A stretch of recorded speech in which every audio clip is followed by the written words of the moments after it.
Parfois, nous sommes confrontés à des personnes qui ne sont pas bienveillantes. Notre premier réflexe est souvent de nous défendre ou de répondre sur le même ton. Mais il existe un autre chemin.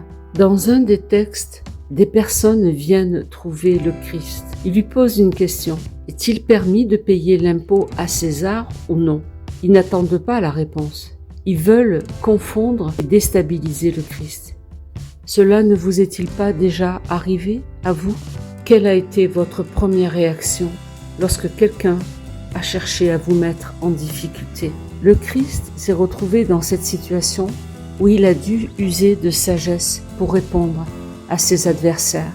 Quelqu'un lui demande « Est-il permis de payer l'impôt à César ou non ?» S'il répond « oui », il perd une partie de ceux qui le suivent. S'il répond « non », il peut être accusé par les autorités romaines. Le piège est parfaitement préparé et le Christ le comprend bien sûr. Et pourtant, il ne répond ni avec colère, ni avec mépris. Il ne se laisse pas entraîner dans leur jeu. Au lieu de répondre, il pose une question. « Montrez-moi une pièce », dit-il. De qui porte-t-elle l'image et l'inscription? Il sait que cette pièce porte l'effigie de César. Alors pourquoi pose-t-il cette question? Parce qu'il ne cherche pas seulement à donner une réponse, il veut ouvrir une réflexion. Il leur dit « Rendez à César ce qui appartient à César et à Dieu ce qui appartient à Dieu. » Mais ce qui me touche le plus dans ce récit, c'est son attitude. Il sait qu'on veut le piéger. Pourtant, il ne cherche ni à humilier, ni à ridiculiser ceux qui sont en face de lui. Il répond avec calme et vérité.